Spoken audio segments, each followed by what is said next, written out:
डोंबिवली येथे घर देण्याच्या आमिषाने सुमारे 200 नागरिकांची फसवणूक झाल्याचा धक्कादायक प्रकार समोर आलाय। संरक्षण विभागाच्या जागेवर अनधिकृतरित्या घर उभारून नागरिकांकडून तब्बल 4 कोटी रुपयाची फसवणूक करण्यात आल्याची माहिती समोर आली आहे। या प्रकरणी पोलिसांनी सचिन सुर्वे आणि मनोज धुमाळ या दोघांना अटक केली आहे, तर न्यायालयाने त्यांना 19 तारखेपर्यंत पोलीस कोठडी सुनावली आहे। या घटनेमुळे स्वतःच्या घरांचं स्वप्न पाहणाऱ्या अनेक कुटुंबांना मोठा आर्थिक फटका बसला असून परिसरात एकच खळबळ उडाली। पोलिसांकडून आर्थिक व्यवहार, जागेचे कागदपत्र तसेच बांधकामासंदर्भातील इतर बाबींचा सखोल तपास सुरू आहे। या प्रकरणात आणखी काही संबंधित व्यक्तींचे नावे समोर येण्याची शक्यता व्यक्त केली जाते। नाव सांगा तुमचं? माझं नाव राबिया इनामदार आहे। आम्ही ते खोनी धामटान म्हणतात त्याला। आधी आम्हाला खोनीचं इंस्टाग्रामवर आलेलं, त्या इंस्टाग्रामवर आलं म्हणून आम्ही गेलो बुक करायला रूम। आम्ही बुक केले 2 रूम। थोडे पैसे सुरुवातीला दिले, मग नंतर परत मागत गेले। तसे आम्ही असे सगळे मिळून 5-5.5 लाख रुपये आम्ही दिले आणि आम्हाला बोलला का तुम्हाला 10 तारखेला रूम देणार। 10 तारखेला तर सगळं हे झालं, तिकडून सोडून ते लोक पळून गेले। पहिला जानेवारीमध्ये देणार होता, नंतर जानेवारीमध्ये बोलला नंतर देतो असं करत 15 दिवस, महिना 15 दिवस असं करत आम्हाला पर एप्रिलची 10 तारीख सांगितलेली त्यांनी। पण त्या दिवशी पण आम्हाला रूम दिला नाही आणि तो पळून गेला।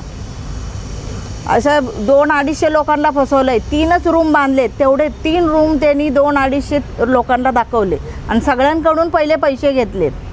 काय रूम स्वस्त आहे म्हणून माणसांनी घेतले, कर्ज करून, सोनं ठेवून बँकेचं कर्ज केलं, कुणी घरं विकली, असं करून घेतलं।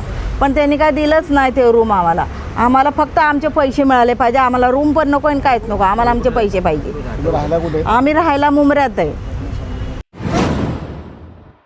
देशभरात चर्चेत असलेल्या नीट पेपर फुटी प्रकरणात आता नवे धक्कादायक खुलासे समोर येत आहेत। तपास यंत्रणेच्या माहितीनुसार सायबर सुरक्षेचे शिक्षण घेणारा एक विद्यार्थीही या रॅकेटमध्ये सहभागी असल्याचं उघड झालंय। या विद्यार्थ्याकडे तांत्रिक समन्वय आणि डिजिटल व्यवहाराशी संबंधित महत्त्वाची जबाबदारी सोपवण्यात आल्याची माहिती समोर आली आहे। तपासात धनंजय लोखंडे हा या प्रकरणातील प्रमुख सूत्रधार असल्याचं समोर येत आहे।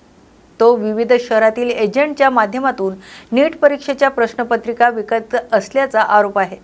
उमेदवार आणि पालकाशी संपर्क साधून मोठ्या रकमेच्या व्यवहाराद्वारे पेपर पुरवण्याचे जाळं कार्यरत असल्याचा संशय तपास यंत्रणांनी व्यक्त केलाय। या प्रकरणात डिजिटल पुरावे, मोबाईल डेटा, आर्थिक व्यवहार आणि सोशल मीडिया संपर्काची तपासणी सुरू असून आणखी काही आरोपींची नावे समोर येण्याची शक्यता वर्तवली जाते। दरम्यान या प्रकरणामुळे स्पर्धा परीक्षेच्या पारदर्शकतेबाबत पुन्हा गंभीर प्रश्न उपस्थित झाले आहेत। आगामी कुंभमेळ्याच्या पार्श्वभूमीवर राबवण्यात येत असलेल्या हरित नाशिक या अभियानाला आता वेग आलाय। शहरातील विविध भागांमध्ये मोठ्या प्रमाणावर वृक्ष लागवड करण्यात येत असून पर्यावरण संवर्धनासह नाशिकला अधिक हरित आणि प्रदूषणमुक्त बनवण्याचा प्रयत्न प्रशासनाकडून केला जातोय। गोदावरी नदीकाठी गोदा पार्कलगत गंगापूर रोडवरील शिवशक्ती मैदान, मेरी राज बिहारी लिंक रोडवरील त्रिकोणी उद्यान, सिडकोतील पेलिकन पार्क, आडगाव शिवार, सातपूरमधील चिंचोळे शिवार तसेच कानेटकर उद्यानासह शहरातील 20हून अधिक ठिकाणी विविध प्रकारच्या वृक्षाची लागवड करण्यात आली आहे। विशेष म्हणजे लागवड करण्यात आलेल्या अनेक झाडांना आता पालवी फुटू लागली असून येत्या काही महिन्यात ही वृक्षराजी अधिक बहरण्याची शक्यता आहे। त्यामुळे शहरात नव्या ऑक्सिजन झोनची निर्मिती होणार असून पर्यावरण संतुलन राखण्यास मदत होणार आहे। या उपक्रमामुळे शहराच्या सौंदर्यात भर पडण्यासोबतच नागरिकांना स्वच्छ आणि शुद्ध हवा मिळण्यास मदत होणार असल्याची अपेक्षा व्यक्त केली जाते। आजच्या सांज वार्ता या विशेष बातमीपत्रात आपण येथेच थांबतोय। अशाच नव्या आणि ताज्या अपडेटसाठी पाहत राहा न्यूज मराठी 24/7। नवा भारत, नवा विचार।